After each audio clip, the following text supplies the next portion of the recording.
मैं राजनीतिक लोगों के पास चलूं और उनके दावे प्रतिदावे देखूं और चर्चा आगे जाए, उससे पहले मैं नावेद शिकोह आपके पास आऊंगा। घोसी में वोट हो गया, दोनों तरफ से दावे हैं, दोनों कह रहे कि भाई सपा वाले कह रहे साइकिल दौड़ रही है, भाजपा वाले कह रहे कमल खिल रहा है, दोनों तरफ प्रचंड बहुमत है। आपको क्या लगता है, क्या स्थिति है ग्राउंड जीरो पर घोसी में? सर, लग तो यही रहा है अभी तक, जो संकेत मिल रहा है कि कांटे की टक्कर है और मुकाबला है, और यही बड़ी बात है। क्योंकि जो भारतीय जनता पार्टी का आज इस जमाने में जो वर्चस्व चल रहा है, जिसमें उत्तर प्रदेश को भाजपा की सबसे बड़ी ताकत समझा जाता है, भारतीय जनता पार्टी की आत्मा समझा जाता है, उस उत्तर प्रदेश में किसी प्रत्याशी, भाजपा प्रत्याशी, एनडीए प्रत्याशी को कोई टक्कर देने की स्थिति में भी है, उससे मुकाबले की स्थिति में भी अगर है, तो ये बड़ी बात है। और कहीं ना कहीं भाजपा का वो एक धारणा जिसके बारे में हम सब लोग कहते रहे हैं कि भाजपा से आज की तारीख में कोई मुकाबला करने के लिए है नहीं दल, और खासतौर से उत्तर प्रदेश में जहां सबसे बड़ा जनाधार है भाजपा के पास, सबसे बड़ी ताकत है, जहां पर योगी का चेहरा है, वहां पर अगर समाजवादी पार्टी और इंडिया का गठबंधन जो है वो मुकाबले में है, सामने नजर आ रहा है, ये बड़ी बात है। और सबसे बड़ी बात तो यही है कि भाजपा के लिए ये प्रतिष्ठा का सवाल है, चुनौती इसलिए बड़ी है क्योंकि इस मुकाबले में दो चेहरे जो हैं उनका बड़ा रोल है। एक तो दारा सिंह चौहान जो चुनाव लड़ रहे हैं, दूसरा ओम प्रकाश राजभर जो उनके सिपा सालार हैं और जाति के वोटों को लाने के लिए संघर्ष इन्होंने किया है। और ये दोनों सिर्फ उत्तर प्रदेश के नेतृत्व से जुड़े हुए नहीं है, ये भाजपा के केंद्रीय नेतृत्व ने इनको ज्वाइन करवाया है, इनकी वापसी करवाई है, इसलिए ये केंद्रीय नेतृत्व की भी प्रतिष्ठा का और नाक का सवाल है। जी ठीक बात है। जो बात नावेद शिकोह कह रहे उसमें मैं एक बात जरूर जोड़ूंगा कि कोई भी पार्टी कितनी भी प्रचंड हो जाए, दो अवसर मुझे याद हैं। एक इंदिरा जी की मृत्यु के बाद हुआ चुनाव, ठीक, और दूसरा अवसर 77 में हुआ चुनाव, ठीक, हिंदी भाषी भारत, वो भी दक्षिण के लिए नहीं,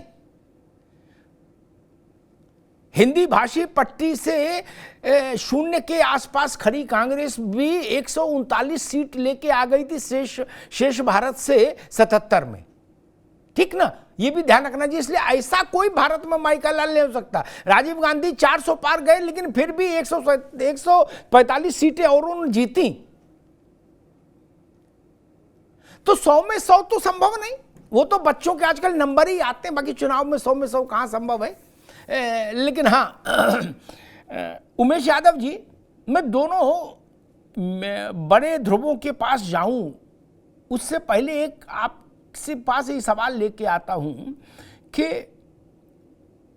घोसी यूं तो एक सामान्य विधानसभा सीट है, उसमें बाई इलेक्शन है, 403 की असेंबली में जहां सरकार के पास more than majority comfort zone हो, कोई मतलब नहीं, लेकिन फिर महत्वपूर्ण इसलिए कि घोसी से यह तय हो जाएगा कि भारतीय जनता पार्टी ओम प्रकाश राजभर के पॉलिटिकल शेयर का क्या मूल्य लगाए अब अपने दिमाग में।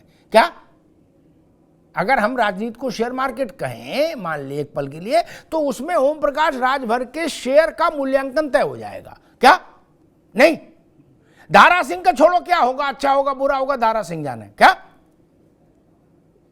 लेकिन अमित शाह के लैपटॉप में गांव मोहल्ला खेत खलियान वार्ड ब्लॉक सब आ जाएगा कि कहां वोट किसका कितना था और मिला कि नहीं मिला। उमेश जी, बड़ी कठिन है डगर पनघट की। क्या चुनाव कोई लड़ रहा है और सांसें इधर फंसी नहीं। देखिए, प्रत्येक दारा सिंह को नींद आ भी जाए, ओम प्रकाश भाई को नींद कैसे आए बताओ? सब कुछ इसी में टिका है जी। आदरणीय अमिताभ जी, आपका कथन से मैं पूर्णतया सहमत हूँ। हमारी पार्टी को राष्ट्रीय अध्यक्ष जी की एक कड़ी परीक्षा है, क्योंकि अभी हम लोग एनडीए का हिस्सा हुए हैं। दारा सिंह चौहान जी ने भी समाजवादी पार्टी से इस्तीफा देकर भाजपा ज्वाइन किया है। तो और पूर्वांचल में जो 34-35 से आदरणीय ओम प्रकाश राजभर जी स्वयं भारतीय समाज पार्टी की वजह से ये 112-13 पर पहुंची थी समाजवादी पार्टी 22 के आम चुनाव में, तो निश्चित उस समय भी आदरणीय ओम प्रकाश राजभर जी का बहुत महत्वपूर्ण योगदान। और इस चुनाव में भी उनका बहुत महत्वपूर्ण योगदान है, मैं स्वीकार कर रहा हूं। और मैं निश्चित इस पूरे चुनाव को लेकर मैं बहुत बारीकी से देख रहा था। व्यक्तिगत रूप से हम लोग निश्चित चुनाव जीतेंगे, दारा सिंह चौहान वहां पर विधायक होंगे। और रह गई आपका जो जो कथन है, आपका कहना है, मैं उससे सहमत हूँ। कहीं ना कहीं जो मुख्य चेहरा होते हैं किसी भी चुनाव में, उसकी रिस्पॉन्सिबिलिटी चुनाव के परिणाम के बाद उनके ऊपर आती है। वो जीत हो अथवा पराजय हो, कहीं ना कहीं जिम्मेदारी बनती है, हम स्वीकार कर रहे हैं। लेकिन हम पूर्णतः आश्वस्त हैं कि घोसी का उपचुनाव स्वयं भारतीय समाज पार्टी ने पूरे मेहनत के साथ लड़ाया है। भारतीय जनता पार्टी एनडीए गठबंधन को, और हम निश्चित ही विजयी हैं। हम कहीं ठीक है। अब अभी तक सिर्फ इतना ही सब लोग कहो कि हाँ हमको उम्मीद है कि हम विजयी होंगे, क्योंकि 8 के लिए भी कुछ छोड़ो, न रिजल्ट क्या आएगा, जिस समय आप लोग अपना अपना रिजल्ट घोषित ही कर दोगे। अभिषेक वाजपेयी जी, एक अलग किस्म का सवाल मेरे मन में अचानक से उठा। अगर दारा सिंह जीत जाते हैं चुनाव, तो ओम प्रकाश राजभर इस बात को फिर दोहराएंगे कि 22 में पूर्वांचल में जो समाजवादी पार्टी को बढ़त मिली थी वो हमारे कारण मिली थी। तब अखिलेश यादव ये नहीं कह पाएंगे, मतलब बोलेंगे तो वो, लेकिन उसमें वजन खत्म हो जाएगा कि अरे उनको कौन पूछता है राजभर को, हम थे इसलिए ऐसा। तब वो मामला गड़बड़ा जाएगा। फिर 22 का पूर्वांचल का श्रेय सपा का वो हाँक ले जाएंगे ओम प्रकाश राजभर। इसलिए आपके लिए स्थिति और विकट है। सुधाकर से कोई बहुत लेना देना नहीं, लेकिन 2 चीजें तो आपकी भी दांव पर लग गई, एक ये और दूसरा शिवपाल जी का जमीन पर उतर जाना। जो न मानियो ब्रह्मसर तो महिमा मिटे अपार। चूंकि एक धारणा है उत्तर प्रदेश में कि भाई शिवपाल यादव मतलब संगठन की नब्ज को समझने वाला आदमी, और मुलायम सिंह का जो कथन था कि कोई छूटे नहीं कोई रूठे नहीं, उसको एग्जीक्यूट करने वाला आदमी। तो चाचा की प्रतिष्ठा भी लग गई और इधर राजभर का मामला भी आ गया। वाजपेयी जी,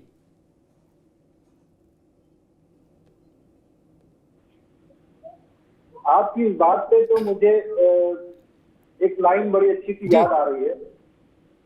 मेरे जुनू का नतीजा जरूर निकलेगा, मेरे जुनू का नतीजा जरूर निकलेगा, इसी स्याह समुंदर से नूर जरूर निकलेगा। जी देखिए, हमने हमारे कार्यकर्ताओं ने पूरी मेहनत की है। आगे जो रिजल्ट आना है वो आने वाले दिनों में पता चलेगा, क्योंकि ज्यादा दिन वो भी नहीं है। और बड़ी ईमानदारी के साथ, क्योंकि जैसे जनता जनार्दन ने अपना आशीर्वाद प्यार दिया था समाजवादी पार्टी को, पुनः आशीर्वाद देने जा रही है। क्योंकि आप देखिए कि जब दारा सिंह चौहान जी को आशीर्वाद और प्यार दिया था, तब दारा सिंह चौहान जी ने सम्मानित जनता को ठगा और अपने निजी स्वार्थों की पूर्ति के लिए भारतीय जनता पार्टी में चले। अगर जब वो समाजवादी पार्टी में थे, अगर उनको जनता की चिंता होती तो बड़े हिम्मत के साथ डट करके भारतीय जनता पार्टी से प्रश्न कर सकते थे, हर एक मुद्दे पर बात कर सकते थे, अपने क्षेत्र के विकास के लिए, अपने क्षेत्र के हर एक पैमाने के लिए। लेकिन शायद उनको इस बात की बिल्कुल भी जरा सी चिंता नहीं थी। मैं क्योंकि दूसरे चैनल पर बैठा हुआ, तो एक मित्र ने हमारे कहा था कि सुबह का, जैसे क्योंकि मुख्यमंत्री जी की बात है, तो सुबह का भूला शाम को घर आ जाए तो भूला नहीं कहलाता है। लेकिन उसी परिप्रेक्ष्य में आप देखिए कि अगर इस बात को टिप्पणी कर रहे हैं तो इसका मतलब वो चाह रहे थे, क्योंकि जिस राम राज्य की कल्पना वो करते हैं, तो क्या इस राम राज्य की कल्पना को साकार कर सकेंगे? सबसे बड़ा प्रश्न चिन्ह तो इसी पे उठता है। अगर आपको विपक्ष को चाहते ही नहीं है, क्योंकि विपक्ष मतलब बुनियाद, उत्तर प्रदेश की बुनियाद जो समाजवादी पार्टी हो रही है, उस चीज को हमें देखना पड़ेगा, समझना पड़ेगा, क्योंकि जनता के हकों की आवाज जरूर उठती रहनी चाहिए। लेकिन अगर आप जनता के हकों की आवाज को उठने ही नहीं देंगे तो काम करेंगे कैसे? किस विकास को आप सजोना चाहते हैं या तो वही जान सकते हैं। अभी जो आपने प्रश्न किया, बिल्कुल अच्छी बात है।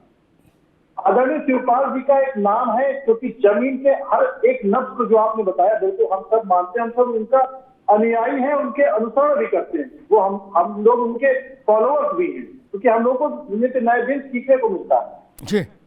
लेकिन जब भारतीय जनता पार्टी के जितने भी गद्दावर नेता आप देखिए, चाहे वो ब्रजेश पाठक जी हो, चाहे केशव प्रसाद मौर्य जी, स्वयं मुख्यमंत्री जी, पूरा संगठन उनका लगा हुआ है। स्वयं राजभर जी लगे हुए, जबकि एक मैं नाम नहीं बोलूंगा, एक गांव में तो बड़ा राजभर जी और उनके पुत्र का गांव में अंदर आना सख्त मना है। तो आप समझ सकते हैं पूरा संगठन भारतीय जनता पार्टी का उत्तर प्रदेश में जिनकी सरकार है, पूरा सभी लोग हैं, लेकिन उसके बाद भी अगर वो कमाल नहीं कर रहे हैं तो बड़ा सोचनीय विचारणीय। ठीक है अभिषेक बाबू, मैं अशोक पांडे के पास चलूं, उससे पहले एक बात कहूं भाई, देखो समाजवादी पार्टी में ये समस्या आज की नहीं है, सच्ची बात है।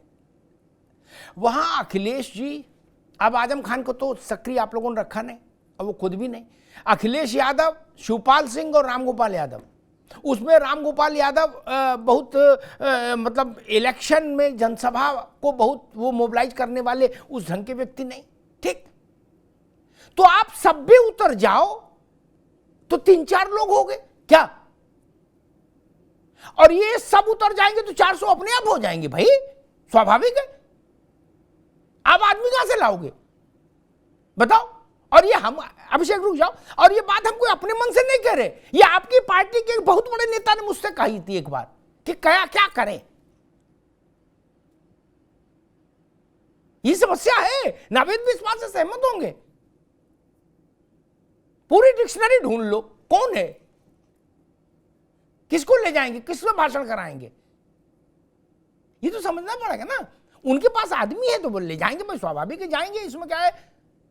जिसके जितने रिश्तेदार उतनी बड़ी बारात नहीं। अब आपके पास दूल्हा पिताजी और फूफा 2 ही हैं तो ठीक है, तो 2 ही जाएंगे। अशोक पांडे जी, मुझे लग रहा है कि आप इस चुनाव में